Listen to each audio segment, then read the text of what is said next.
When I picked up the phone to ask my son Max when his wedding would be, my daughter-in-law Lena looked me right in the eye and said with a chilling smile, "Oh, we already got married yesterday. We only invited special people." The words hit me like a bucket of ice water. Special people. I, who for 3 years had paid their monthly rent of $500, bought every piece of furniture in their house, and filled their refrigerator when they had nothing to eat. I was not a special person. I stood there in the living room of my own house, holding the phone as if it weighed 1,000 pounds, watching my son avoid my gaze while Lena made herself comfortable on the sofa I had bought for them. The pale pink dress I had picked out for her wedding hung uselessly in my closet, along with the new shoes and the illusion of being part of the most important day of my only son's life. I had spent $200 on that dress, thinking about how nice I would look in Max's wedding photos in which I would never appear. For weeks, I had planned every detail. I had put money aside to give them $1,000 as a wedding gift. I had called my sister Diana in Chicago to tell her the good news. I had cleaned my house from top to bottom, thinking they might come celebrate with me after the ceremony. All of that collapsed in a second with those 4 poisoned words, "Only special people." Max finally lifted his gaze and said in a rehearsed-sounding voice, "Mom, it was an intimate thing, very small, just the 2 of us, and the witnesses." But I knew it was a lie. I saw the photos on social media. I saw Lena's parents proudly posing next to the bride and groom. I saw her siblings toasting with champagne. I saw Lena's white dress, which I had helped finance with the $800 I had given her last month for her personal expenses. I saw everything I wasn't supposed to see. A week later, exactly 7 days after that humiliation, Lena called me with a completely different voice. She was no longer the confident woman who had excluded me from her wedding. Now she sounded desperate, almost pleading. "Renate, the rent is overdue. The landlord is pressuring us and says if we don't pay this week, he will kick us out. You forgot to make the transfer." Her voice trembled slightly, as if the world were ending. I was silent for a few seconds, remembering all the times I had run to the bank to make that transfer. All the times I had canceled my own plans to make sure they had a roof over their heads.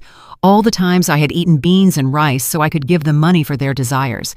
And now, after they had excluded me from the most important moment of their lives, they had the audacity to call me as if nothing had happened.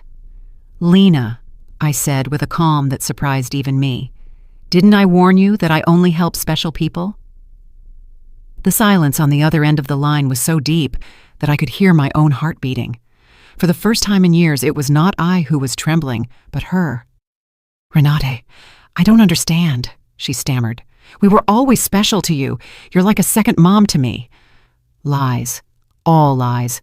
Wrapped in that sweet voice she only used when she needed something. The same voice she had used to ask me for money for the wedding dress, for the honeymoon, for the rings, which I had helped finance without knowing I would never see the ceremony where they were exchanged. For so many years, I had this constant feeling of walking on eggshells, weighing every word, every gesture, every gift, hoping to get a crumb of affection from my own son. I was the perfect mother, the obliging mother-in-law, the silent provider who never protested when they treated me like I was invisible. But that phrase, "only special people," awakened something in me that had been dormant for far too long. I had calculated in my head how much money I had spent on them in those 3 years. Between rent, food, gifts, emergencies, and whims, it was over $20,000. $20,000 I had taken from my retirement, from my savings, from the money my late husband had left, so I could live my last years in peace. And what was all that for? To be treated like a stranger on my own son's wedding day. That night after I hung up, I sat on my bed and cried. But they weren't tears of sadness. They were tears of anger, of accumulated frustration, of years of silently endured humiliation. I cried for all the times they made me feel that my love was a burden, my presence a hindrance, my money the only thing I had to offer. I cried for the foolish mother I had been, for the woman who had lost herself trying to be indispensable to those who considered her dispensable. When I woke up the next morning, something inside me had changed. It was not just the pain of betrayal, it was something deeper, colder. I stood up and looked at myself in the bathroom mirror. The same tired eyes as always, the same wrinkles that told stories of years of giving love without getting it back. But there was something else in my gaze, a hardness I didn't recognize, a determination that had been buried under years of compliance. I went to the kitchen and made coffee, as I had every morning for 40 years, but this time I didn't think about calling Max to ask how he had slept. I didn't check my phone in anticipation of a message from him apologizing for the previous day's humiliation.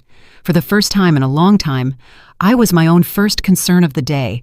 I sat at the table where I had so often planned surprises for them, counted bills for their expenses, and cried silently when they treated me with indifference. Now, this table would be a witness to something completely different. I took out my checkbook, my bank statements, and started to do the math. I wanted to see, in exact numbers, the extent of my own foolishness. Monthly rent of $500 multiplied by 36 months was $18,000. Food and supplies, approximately $200 a month, was another $7,200. Birthday gifts, Christmas gifts, anniversary gifts, at least $3,000. Lena's medical emergencies, $800. The car loan they never paid me back, $2,500. The air conditioner repair in their apartment, $600. The living room furniture, $1,200, $33,400. That was the exact sum of my generosity. $33,400 I had wasted from my husband's inheritance, from my pension, from the savings I had put aside penny by penny for decades of honest work. All that money thrown out the window to keep two adults comfortable who couldn't even pretend to respect me. The phone rang, and I saw Max's name on the screen. Normally, my heart would have pounded as I ran to answer, hoping he would finally apologize and explain that everything had been a misunderstanding. But this time, I let it ring once, twice, 3 times. Finally, it fell silent, and I continued drinking my coffee as if nothing had happened. 10 minutes later, it rang again. This time, it was Lena. I let it ring too. Then a text came from Max. "Mom, please answer. We need to talk." I deleted the message without replying. At 2 o'clock in the afternoon, I decided to go for a walk. I hadn't done that in months without a specific purpose, without an errand related to them. It was always the bank for transfers, the supermarket to buy them something they needed, the pharmacy for Lena's medications. Today, I went for a walk just because I wanted to. I walked past the park where I had often taken Max as a child. I remembered that sweet boy who hugged me tight and said I was the best mom in the world. When had he become this man who treated me like an ATM with feelings? When did I start confusing love with money? When did I start to believe I had to buy my own son's affection? At the bank, where I had so often made automatic transfers, I stopped in front of the door. The branch manager, Mr. Klein, saw me through the glass and waved.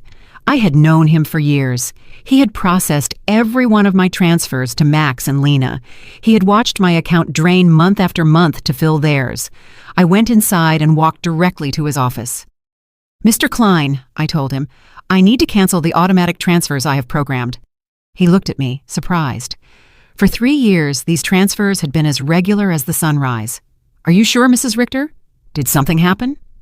His concern was genuine, more genuine than any interest Max had shown in me in recent months. "What happened is that I finally opened my eyes," I replied. "I want to cancel everything, and I also want information on how to protect my accounts. I don't want anyone else to have access to my money." While Mr. Klein processed the cancellations, my phone didn't stop ringing. Max, Lena, Max again. It was as if they had developed radar to detect when their source of income was in danger. I turned the phone off completely. "Mrs. Richter," Mr. Klein said as he handed me the papers, "I apologize for intruding, but in all these years, I have seen you be very generous with your family. I hope you are not being pressured to make these changes." His words touched me deeply. This man, who barely knew me beyond bank transactions, showed more genuine concern for my well-being than my own son. "I'm not being pressured, Mr. Klein. On the contrary, I have finally stopped pressuring myself." When I left the bank, I felt strangely light, as if I had left an enormous burden in that office. For the first time in years, my money was entirely mine. I had no financial obligations to people who saw me as a resource instead of a person. I went home and thought about all the things I hadn't done to please Max and Lena. The trips I hadn't taken to save money for them, the friends I no longer saw because I was always available for their emergencies, the hobbies I had given up because every dollar I spent on myself was $1 less for their needs. When I got home, I found 3 cars parked in front of my door, Max's, Lena's, and one I didn't recognize. I could see movement inside my house through the windows. My blood ran cold. They had keys. I had given them keys because I trusted them, because I thought they would one day take care of me just as I had taken care of them. I took a deep breath before opening the door. It was time for the first real confrontation of my new life. I opened the door to my house and saw a scene I will never forget. Max was sitting on my sofa with his head in his hands.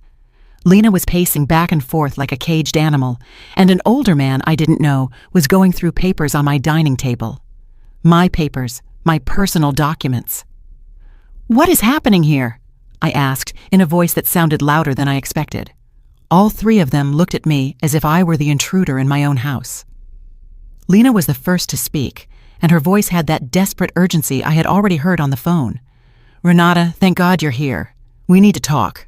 Mr. Fisher is from the law firm we consulted about your situation." "My situation?" The question came out of my mouth with a calm that surprised me. "What situation? I'm doing perfectly fine." Max finally lifted his head and looked at me with those eyes that once belonged to an innocent child and now only reflected financial panic. "Mom, we went to the bank and they told us you canceled all the transfers. Mr. Klein explained that you also blocked our access to your accounts. We don't understand why you did that." Mr. Fisher, a man in his 50s in a gray suit and a smile that didn't inspire confidence, approached me with an outstretched hand. "Mrs. Richter, I am Dr. Fisher, a family law attorney. Your children are concerned about your mental well-being and have asked me to assess the situation." I didn't shake his hand. Instead, I went directly to my dining table and collected all my documents that he had been reviewing without my permission. "These are my private papers. You have no right to look at them without my consent." "Mom," Max interjected with that condescending voice he had perfected in recent years, "we're worried about you. Your behavior has been very strange lately. First, you financially cut us off without an explanation. Then you don't answer our calls. We think you might need professional help." Lena approached and tried to take my hand with that fake tenderness she reserved for moments when she needed something. "Renate, honey, we know you're under a lot of stress. Maybe the loneliness is affecting you more than you think. At your age, episodes of confusion are normal." The word confusion echoed in my head like an alarm bell. Now I understood why they had brought the lawyer. It wasn't about helping me. It was about declaring me mentally incompetent and taking control of my finances. The same woman who had told me they only invited special people to their wedding was now treating me like a senile old lady. "I am not confused," I said with a firmness that silenced everyone. "I am clearer than I have been in years, and you are going to leave my house right now." Mr. Fisher interjected with that professional voice lawyers use when they want to sound reasonable. "Mrs. Richter, I understand you feel overwhelmed, but your children have a right to intervene if they believe your ability to make financial decisions is impaired. They have documented several concerning behaviors." Concerning behaviors. The laugh that came from my throat was hoarse, almost cruel. Like what? Deciding that my money belongs to me? Deciding to no longer finance the lives of 2 adults who treat me like trash? Lena jumped up as if I had slapped her. "We never treated you badly. You are part of our family. Everything you have will belong to us one day anyway. We are just speeding up the process." There was the naked, unvarnished truth. Everything I had would one day belong to them. In their minds, I was already dead and they were just collecting their inheritance in advance. It didn't matter if I had 70 years or 70 days left. To them, I was just an ATM with legs that had become problematic. "Out," I said, pointing to the door. "All 3 of you get out of my house." Max stood up with that angry, childlike face he made when he didn't get his way. "Mom, we can't just leave. We have obligations. The rent, the car payments, the credit card you co-signed for. You can't just cut us off from one day to the next." "I can't?" My voice rose for the first time in the entire conversation. "Who says I can't? For years I have paid rent that wasn't even in my name. I filled a refrigerator in a house where I was not welcome. I financed a life that clearly had no place for me." Mr. Fisher took a folder from his briefcase and placed it on my table. "Mrs. Richter, we have prepared some documents that could facilitate this transition. a power of attorney that would allow Max and Lena to manage your finances more efficiently. This would just be temporary until you feel better. I took the folder and, without even opening it, threw it directly into the trash can. The only transition that is going to happen here is yours to the front door. Lena started to cry, but they weren't tears of sadness. They were tears of frustration, of contained rage. You can't do this to us, Renate. We were counting on you. We made plans based on your support. We bought things. We took on financial obligations because we knew we could count on you. Obligations based on my money, I replied. Not on my well-being, not on my happiness, not on my company, just on my money. And now that I have decided that my money is better used in my own life, I am suddenly a confused old woman who needs legal guardianship? Max tried to approach me, but I took a step back. He was no longer the boy who ran into my arms when he had nightmares. He was a 35-year-old man who saw his mother as an obstacle between himself and a comfortable life financed by others. "Mom, we made mistakes," he said in a voice that was supposed to sound remorseful. "The wedding was a misunderstanding. Lena was nervous. I was under pressure. We can fix this if you just become reasonable again." Reasonable. The word tasted bitter in my mouth. Being reasonable means continuing to pay for your life while you treat me like a stranger. It means pretending it doesn't hurt to have been excluded from the most important day of my only son's life. Mr. Fisher packed his papers with the efficiency of someone who is used to having proposals rejected. "Mrs. Richter, this is not over. Your family has legal options. If you are indeed making irrational decisions due to mental health problems, a judge can determine that you need guardianship." His words were like a blow. I realized this was not just a manipulative family visit. It was a real legal threat. They wanted to declare me incompetent to manage my own affairs. "Mr. Fisher," I said, looking him directly in the eyes, "I suggest you do your research thoroughly before you threaten a 71-year-old woman who has managed her finances flawlessly for 40 years, who raised her son alone after the death of her husband, who ran a household and worked honorably until retirement, and who until last week financially supported two completely capable adults." Lena stopped crying and looked at me with a coldness that finally showed her true face. "This won't stay like this, Renate. We have rights and lawyers too." "Perfect," I replied.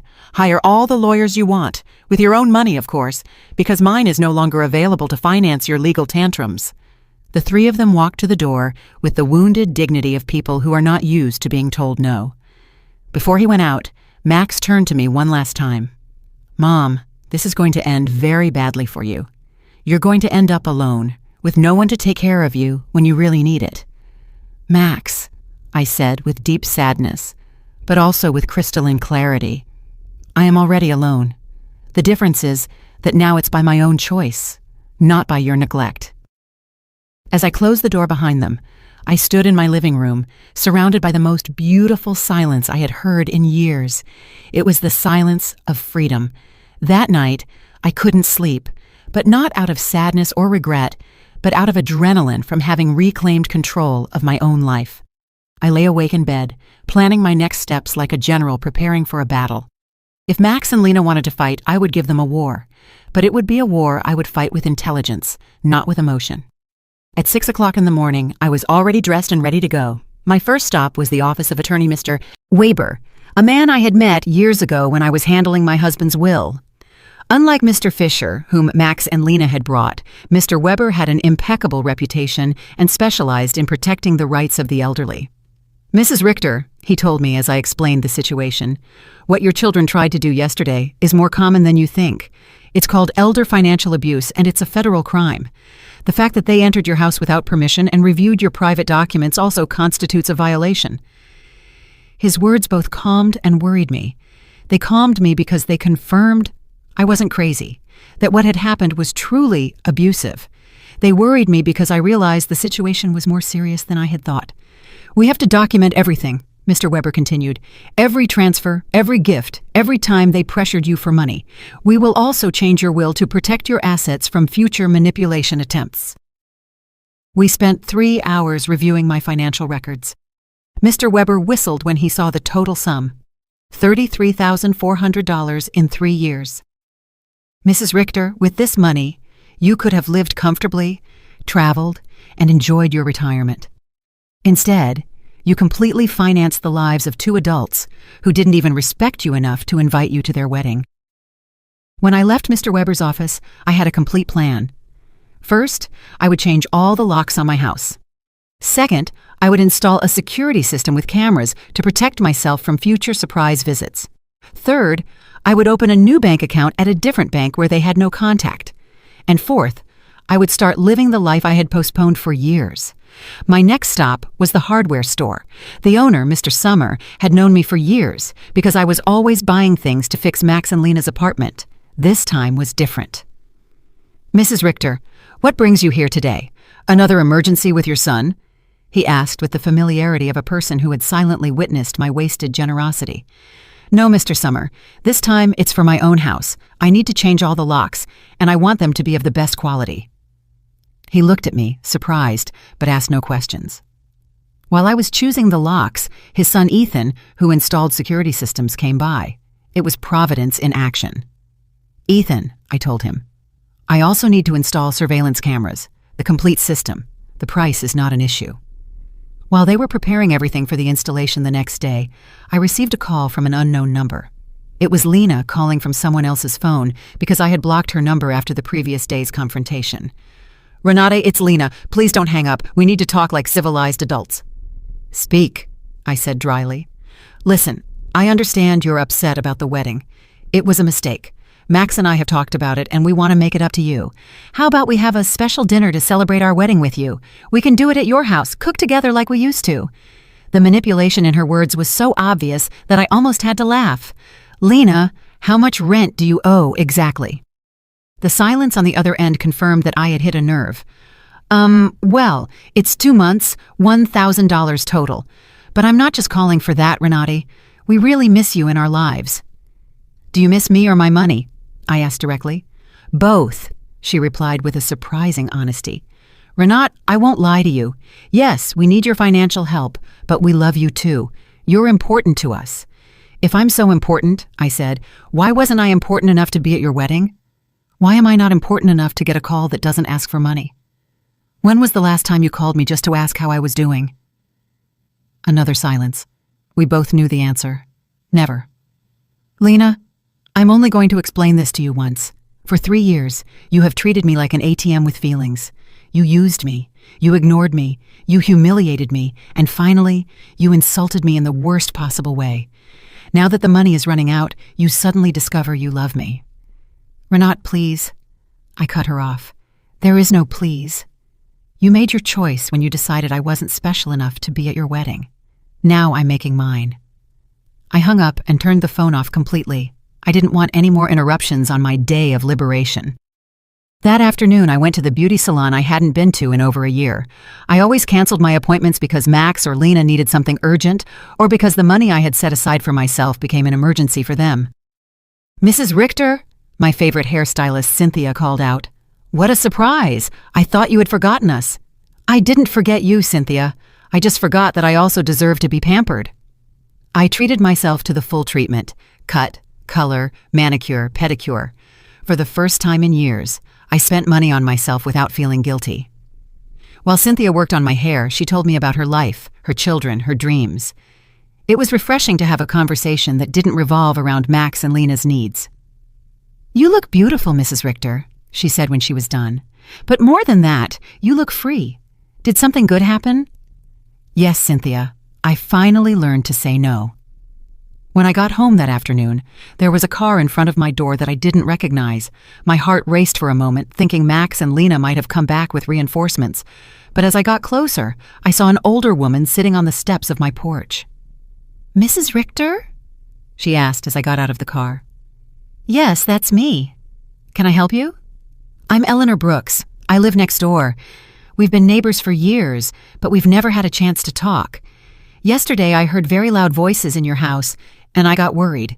Is everything okay?" Her sincere concern touched me deeply. Here was a stranger who showed more interest in my well-being than my own son. "Come in, Mrs. Brooks. I'll make you a coffee, and I'll tell you a story you won't believe." While I was making coffee, I told her the whole situation. Eleanor listened without interrupting, nodding occasionally, and when I finished my story, her eyes were filled with tears. Mrs. Richter, she said, you did the right thing. I went through something similar with my daughter 5 years ago. I also thought it was my duty to finance her adult life. I also believed they wouldn't love me if I didn't give them money. What happened? I cut off the money when I realized they only called me when they needed something. At first it was terrible. They threatened me, emotionally blackmailed me, tried to make me feel guilty. But after 6 months, my daughter called to genuinely apologize. Now we have a real relationship based on love, not on money. Her words gave me hope and confirmed that I had made the right decision. Do you think Max and Lena will understand one day? Maybe yes, maybe no, she answered honestly. But that's no longer your responsibility, Mrs. Richter. Your responsibility now is to live your own life. That night, for the first time in 3 years, I went to bed without worrying about whether Max and Lena had money for rent, for food, for their whims.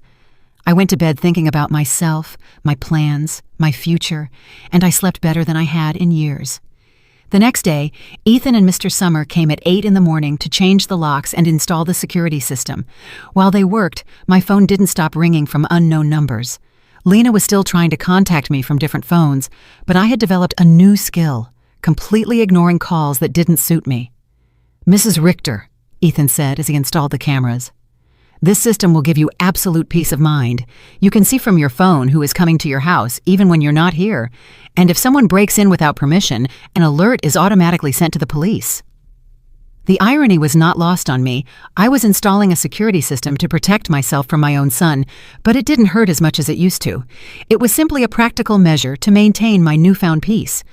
While they were working, I decided to do something I hadn't done in years.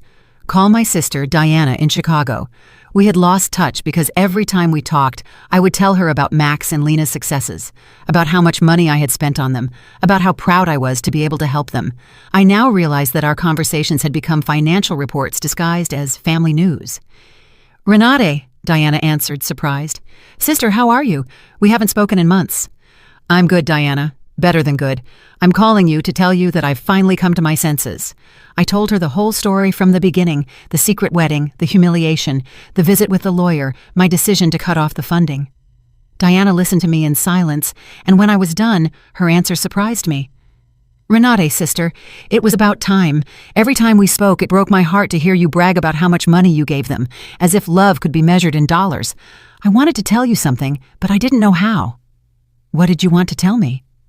That Max never spoke lovingly about you when I saw him at family gatherings. It was always, my mom helped me with this, or my mom bought me that, but never, I miss my mom, or I love my mom. It was as if you were a service provider, not a person. Her words hurt, but it was a necessary pain, like when a doctor cleans an infected wound. It hurts, but it's part of the healing. You know what else I noticed? Diana continued. Lena always spoke about you in the future tense. When Renate is no longer here, we can remodel her house, or, when we inherit, we will invest in the business, as if they were waiting for you to die to really live. This revelation hit me like a bucket of ice water. They didn't just see me as an ATM, they saw me as a temporary obstacle between them and their money. While I was trying to make them happy, they were planning their future without me. After talking with Diana, I sat in my kitchen, processing all this information. Years of marriage to a man who truly loved me, 35 years of raising my son alone after my husband's death, and 3 years of financing 2 adults who saw me as a $100,000 obstacle. The doorbell rang, and on the new cameras, I saw it was Eleanor, with a mug in her hands. I opened the door, and she handed me a fresh brewed coffee. I thought you might need some company after everything you told me yesterday, she said, with that sincere smile I had already come to appreciate. We sat in my living room, and Eleanor told me more details from her own experience. My daughter said the exact same thing to me that Lena says to you. You're like a second mom to me. We're special to you. Everything will be ours one day anyway. Those are rehearsed phrases, Mrs. Richter. They learn them from the Emotional Manipulation Handbook. Do you think such a handbook exists? I asked half-jokingly. Not officially, but it seems everyone reads from the same book. Chapter 1 is Make Her Feel Indispensable. Chapter 2 is Create Constant Financial Emergencies. Chapter 3 is When She Resists, Question Her Mental Health. We laughed, but it was a bitter laugh. It was both funny and tragic to recognize such predictable patterns in our own children's behavior. "Did you ever feel guilty for cutting off the money?" I asked Eleanor. "Every single day for the first 3 months," she answered honestly. "But then I started to see the results. My daughter had to get a second job. Her husband stopped playing golf every weekend and started looking for extra work.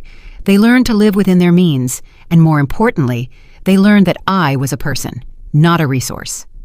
That afternoon, I decided to do something I had postponed for years: visit my husband's grave. I always made excuses not to go because Max or Lena needed something urgent, or because the taxi fare was better invested in one of their emergencies. The cemetery was quiet and beautiful. Robert's grave looked a bit neglected because I hadn't been there to clean it in months.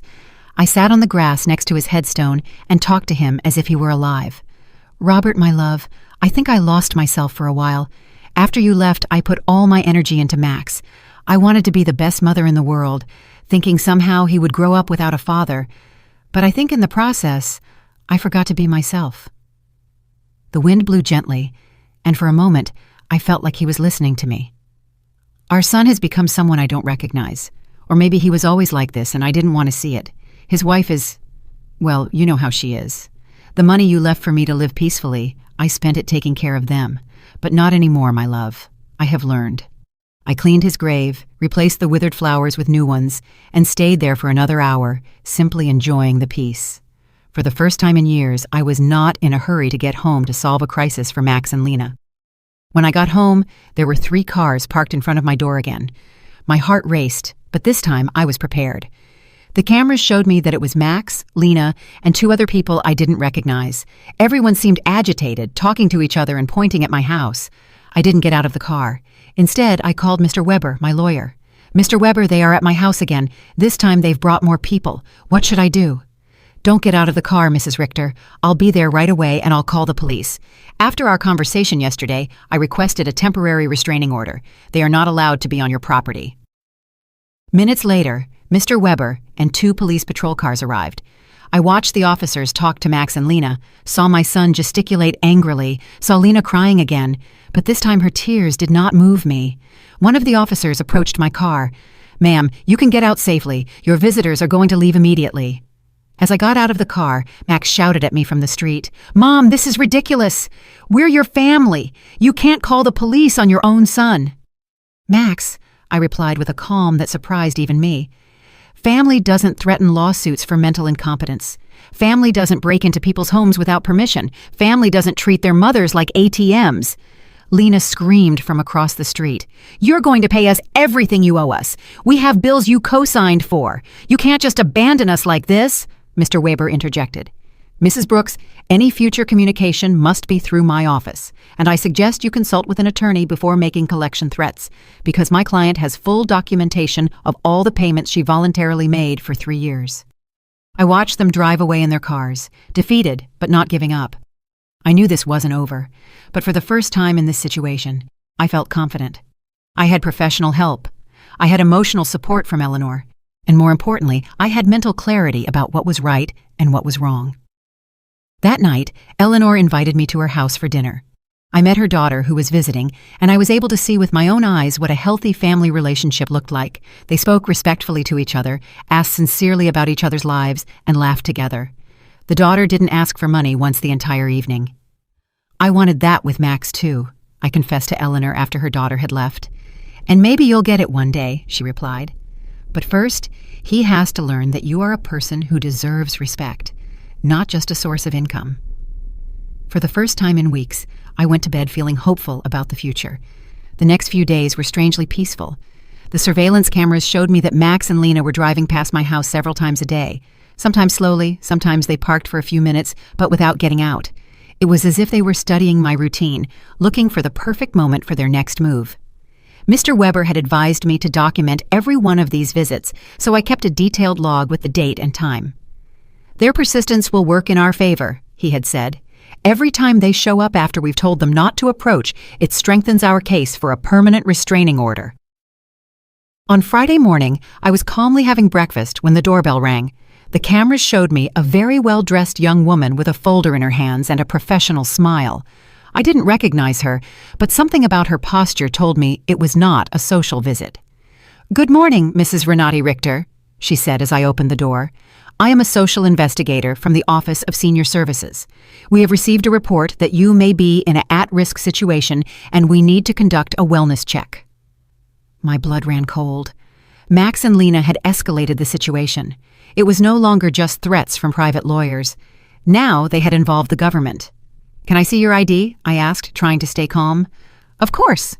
She showed me an official ID that looked genuine. "I am social worker Mrs. Schmidt. Can I come in and talk to you?" I let her in, knowing that a refusal would have been worse for my case. Mrs. Schmidt sat down in my living room and took a form out of her folder. "Mrs. Richter, we have received reports that you have shown significant changes in your financial behavior, that you have cut off communication with your family, and that you have shown signs of paranoia by installing unnecessary security systems. We were also told that you have refused medical and legal help from your loved ones." Every word had been carefully chosen to make me sound like a mentally disturbed old woman. I recognized Lena's handwriting in the wording. She had always been skilled at manipulating words to get what she wanted. "Miss Schmidt," I said with all the dignity I could muster, "I would like to call my lawyer before answering any questions." "Ma'am, this is not a legal interrogation. It's a wellness check. If you have nothing to hide, it should not be a problem to speak with me." The phrase, "if you have nothing to hide," infuriated me. It was the same logic abusers used to justify their invasions. If you're innocent, you shouldn't complain about your privacy being violated. "Miss, I'm calling my lawyer. You can wait here or come back another day, but I will not answer any questions without legal representation present." I called Mr. Weber, and he was there within 20 minutes. When he came in and saw the social worker, his expression hardened. "Miss Schmidt," he said after checking her ID, "I hope you have a court order to be here, because my client is under my legal representation, and any unauthorized investigation constitutes harassment." "Sir?" Mrs. Schmidt replied with less confidence than before. "We have reports from concerned family members about the lady's well-being. It's our duty to investigate." "What family?" Mr. Weber asked dryly. "The same family that tried to get her to sign a power of attorney without representation, the same family that broke into her house without permission and checked her private documents, the same family that excluded her from important events while living off her money." Mr. Weber took a folder from his briefcase and placed it on the table. "Here, I have complete documentation of my client's financial and emotional abuse. $33,400 that were withdrawn from her accounts in 3 years. Systematic social exclusion and emotional blackmail. If someone needs to be investigated here, it is not my client." Mrs. Schmidt reviewed the documents with growing discomfort. It was obvious that the information she had been given did not match the reality she had in front of her. "Mrs. Richter," she said finally, "can you explain to me why you so abruptly stopped financial support for your son?" "Because I finally discovered they were using me," I replied simply. "Because I realized that to them, I wasn't a mother, but a bank account. Because I was tired of financing the lives of people who saw me as an obstacle." "But don't you feel it's your responsibility to help your family?" The question outraged me. "Miss Schmidt, my responsibility as a mother was to raise my son until he was 18, to educate him, and to give him the tools to be an independent adult. My son is 35 years old, married, and perfectly capable of supporting himself. Financing his adult life is not my responsibility. It is my choice, and I have chosen not to do so anymore." Mr. Weber interjected. "Miss Schmidt, would you consider it normal for a 35-year-old adult to be unable to pay his own rent without the help of his 71-year-old mother?" Mrs. Schmidt did not answer right away. I could see she was reevaluating the entire situation. "Mrs. Richter," she asked after a moment, "do you manage your own finances completely?" "I can show you my bank statements, my investments, my tax payments. Everything is current and in order." "Do you live independently?" "As you can see, I keep my house clean. I take care of myself physically. I drive my own car. I have healthy social relationships with my neighbors." "Do you take any medication?" "Just vitamins and occasionally aspirin. I don't have any medical conditions that require medication." Mr. Weber added, "My client has just undergone extensive medical exams as part of our legal process. She is in perfect mental and physical condition." Mrs. Schmidt closed her folder and sighed. "Mrs. Richter, based on this conversation and the documentation I have reviewed, I see no indication that you are at risk or in need of intervention. I will close this case." After she left, Mr. Weber and I remained silent for a few minutes. "Renat," he said finally, "this is going to continue to escalate. Max and Lena are spending money they don't have to hire professionals to try to have you declared incompetent." "Does that mean they are desperate?" "It means that exactly. What else can they do?" "They can file a lawsuit for incompetence. It's expensive and hard to win, but if they find a sympathetic judge and a psychiatrist willing to testify in their favor, they could get a guardian assigned." The thought terrified me. "They could take control of my money?" "They could try, but we have solid evidence that you are completely competent and that they are motivated by greed and not by genuine concern." That afternoon, I called Diana to vent. "Sister," she said after hearing my story, "do you notice how far they are willing to go for money?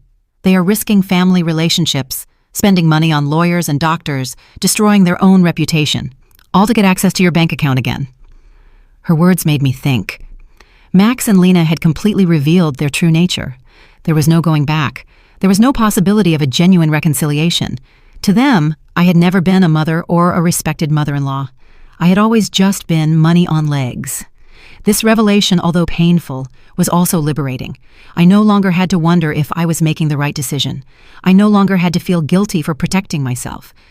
They had proven for themselves that my emotional and physical well-being was less important to them than my money. That evening, Eleanor came to visit with a surprise. She had invited her friends from the garden club to meet me. "Renate," she introduced me.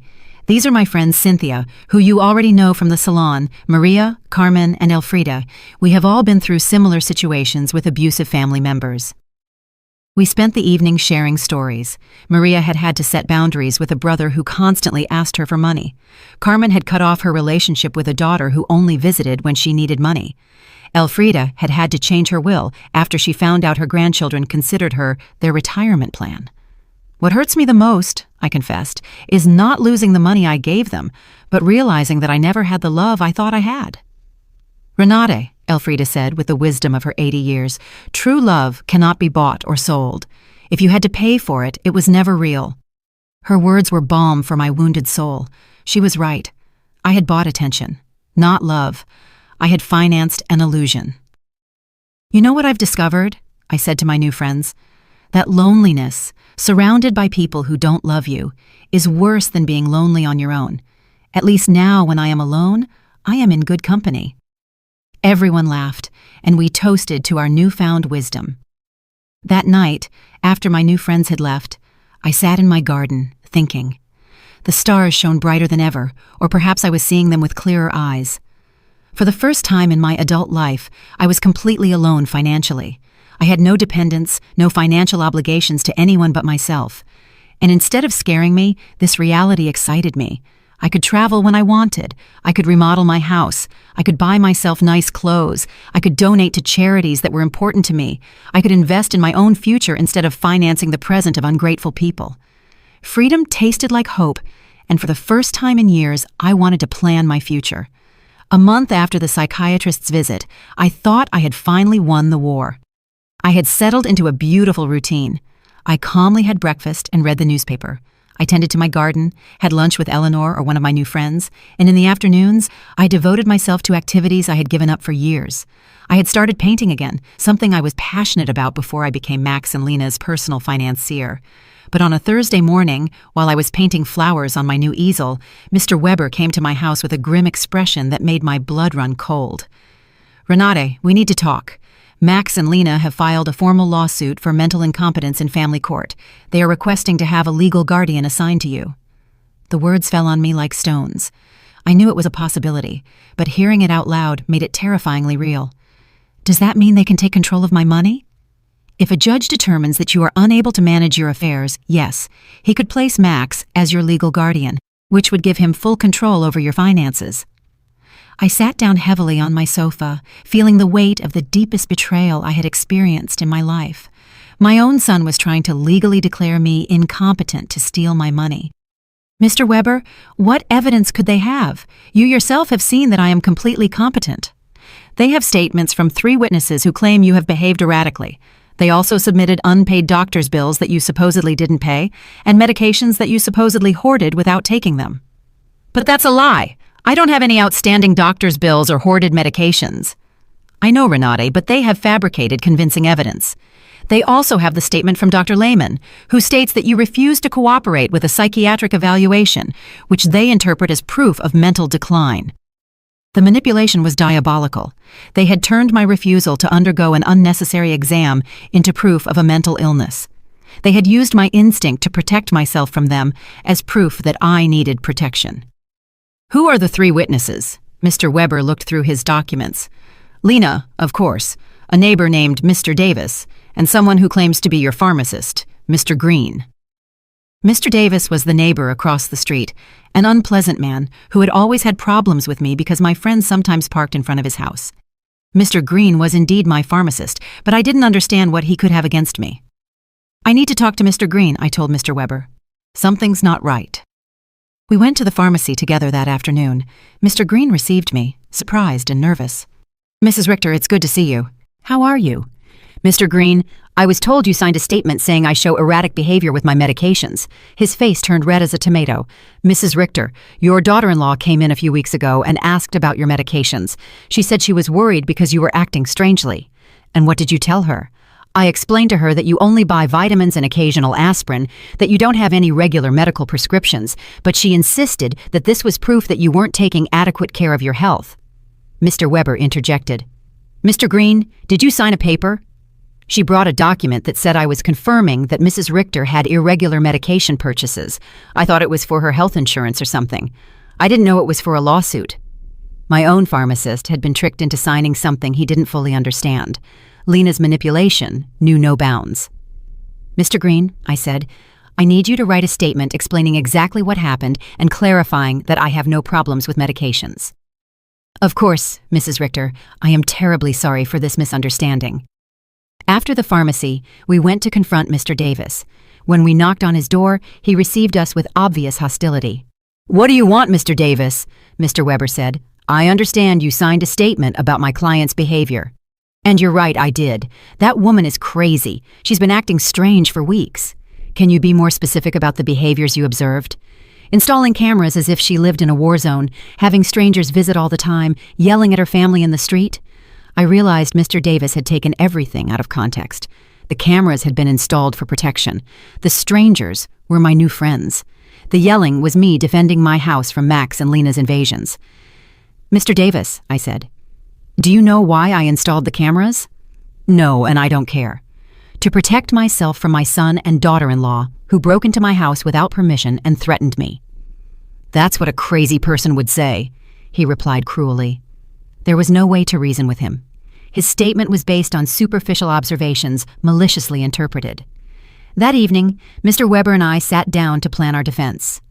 Renate, we need our own psychiatric evaluation. I have a colleague, Dr. Moore, who is an expert in assessing mental capacity. She can officially confirm that you are completely competent. What if Max and Lena have bribed the judge? What if none of this matters because they have already decided to declare me incompetent? Renate, the legal system is not perfect, but it's not completely corrupt either. We have solid evidence of your mental competence and their financial motivations. We are going to fight this. The next day, I went to my appointment with Dr. Moore. She was a woman in her 50s with kind but astute eyes. Mrs. Richter, I'm going to ask you a series of questions and tests to assess your mental capacity. Take your time and answer honestly. For 2 hours, she asked me questions about my memory, my reasoning ability, my financial understanding, my emotional health. She also gave me cognitive tests and asked me to solve mathematical and logical problems. Mrs. Richter, she said at the end, your results are well above average for your age. You are not only mentally competent, but your cognitive function is excellent. Doctor, why do you think my family is doing this? Based on what you've told me and the documents I've reviewed, this seems to be a classic case of elder financial exploitation. Unfortunately, it's more common than people think. I left the consultation feeling validated, but also sad.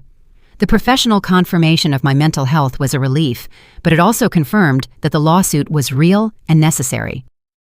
That afternoon, Eleanor organized an emergency meeting with all our friends from the garden club. When I told them about the incompetence lawsuit, everyone was outraged. Renate, Maria said, we will testify in your favor. We have been with you for weeks, and anyone can see that you are doing great. Better than great, Cynthia added. You are clearer and stronger than many 40-year-old women I know. Elfrida, with her 80-year-old wisdom, took my hands. Renate, my dear, what your children are doing is nothing new. For generations, greedy children have tried to declare their parents insane to get their money. But you have something many of these victims didn't have: documentation, legal support, and friends who can testify for you. Her words gave me hope. I was not alone in this fight. I had an army of strong women who had witnessed my transformation firsthand. You know what the saddest thing about all this is? I said.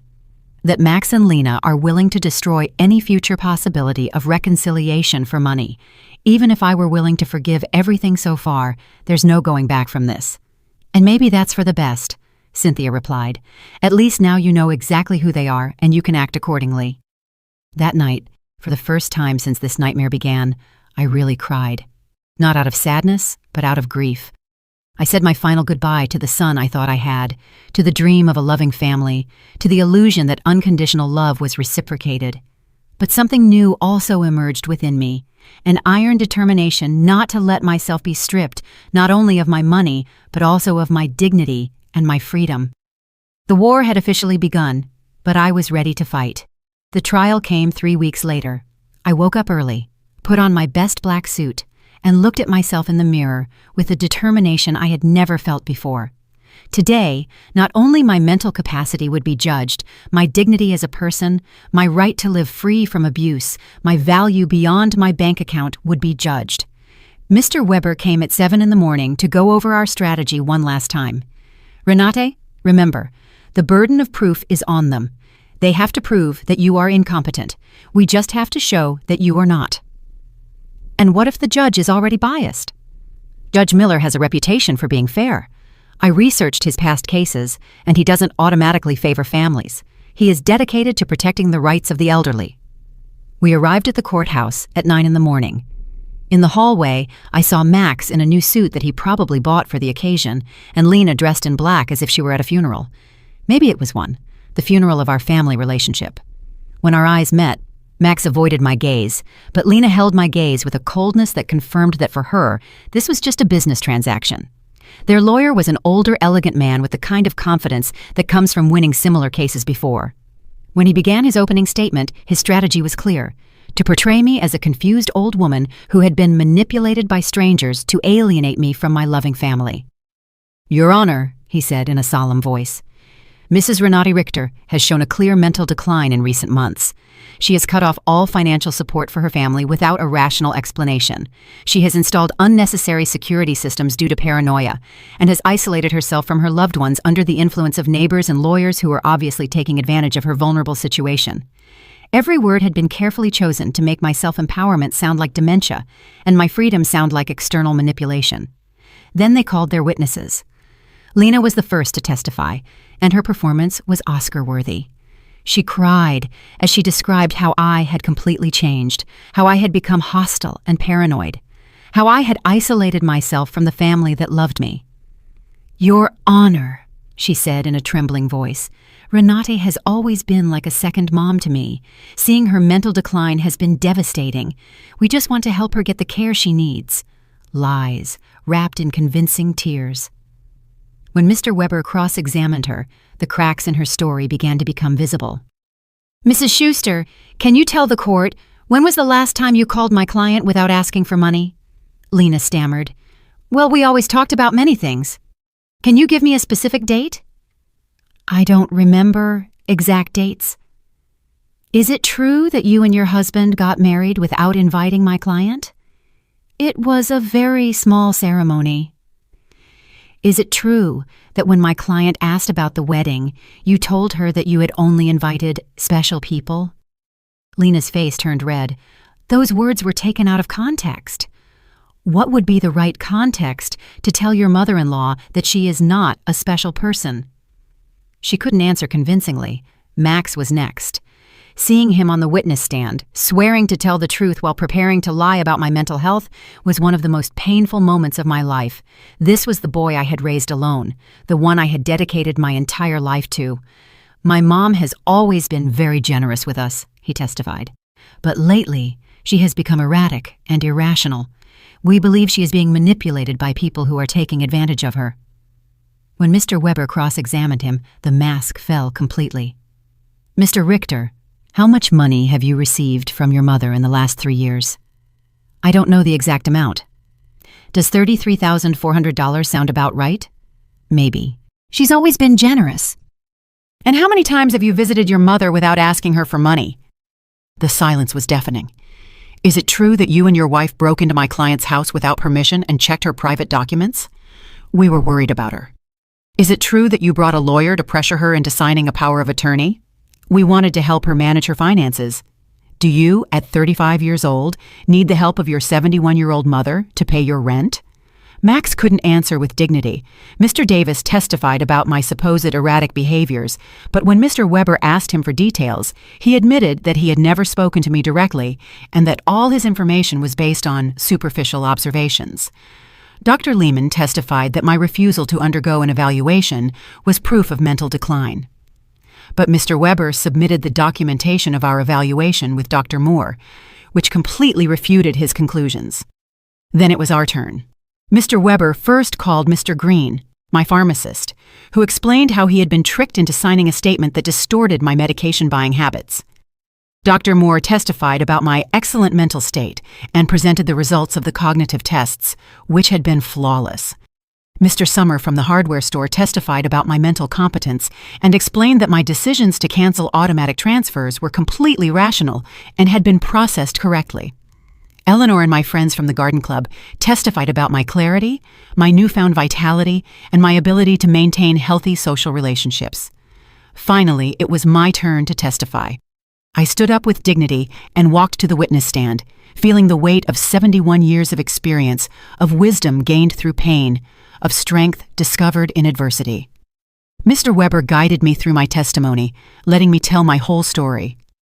The $33,400 spent in 3 years, the humiliation of being excluded from the wedding, the constant emotional manipulation, the violation of my privacy, the legal threats. "Mrs. Richter," Mr. Weber finally asked, "why did you decide to stop financial support for your son and daughter-in-law?" "Because I finally understood that what I was getting from them was not love," I replied in a clear, loud voice. "It was a commercial transaction disguised as a family relationship. My money was welcome, but I, as a person, was not." "Do you regret your decision?" "I only regret that it took me so long to make it." Max's lawyer tried to make me appear confused during his cross-examination, but I answered every one of his questions with clarity and precision. When he tried to imply that my new friendships had manipulated me, I explained to him that for the first time in years, I had relationships based on mutual respect and not on financial interest. In his closing argument, Max's lawyer insisted that I was a victim of external manipulation. Mr. Weber's rebuttal was devastating.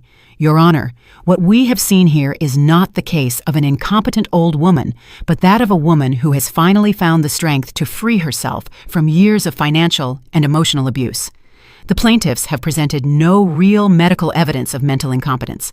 What they have presented is frustration, because their source of income has decided to exercise her legal and moral right to protect her own resources." Judge Miller retired to deliberate for 2 hours that felt like 2 years. When he came back, his expression was serious but clear.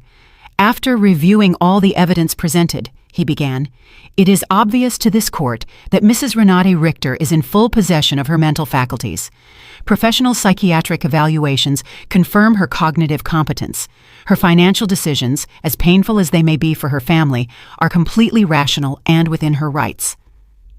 My heart began to beat faster.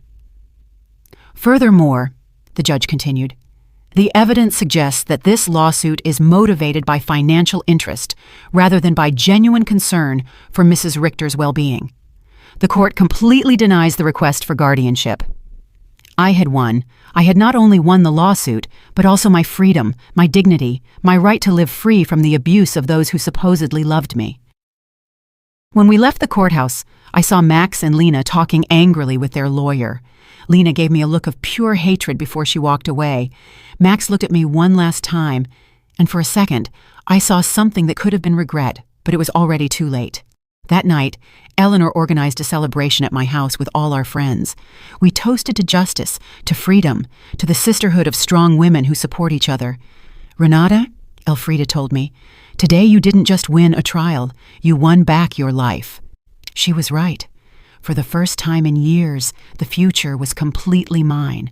I could travel, I could love, I could create. I could live without fear, without guilt, without manipulation. 3 months later, I sold my house and moved to a beautiful apartment near the city center. I donated half of my money to organizations that protect the elderly from family abuse. With the other half, I began to live the life I had always wanted. I traveled through Europe, took art classes, and joined volunteer groups. I never heard from Max and Lena again. I heard from others that they had to move to a smaller apartment and that Lena had found a job for the first time in years. Perhaps the adversity would teach them what my generosity never could, the value of honest work and independence. Some nights, when I look at the stars from my new balcony, I think about the woman I was a year ago, fearful, manipulated, believing I had to buy love. That woman is dead, and in her place, someone has been born who has understood a fundamental truth. True love never has a price, and freedom is never too expensive. My name is Renati. I am 72 years old, and I have finally learned that the most important person I have to love and protect is myself. If you liked my story, you can support me by making a donation so I can write more stories. Thank you in advance.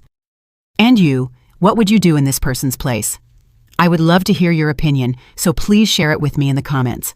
I'm always curious about what you all think. And also write me where you heard this story. For more life stories like this, like the video, and subscribe to my channel. There are many other stories waiting for you. With heartfelt greetings until next time, M.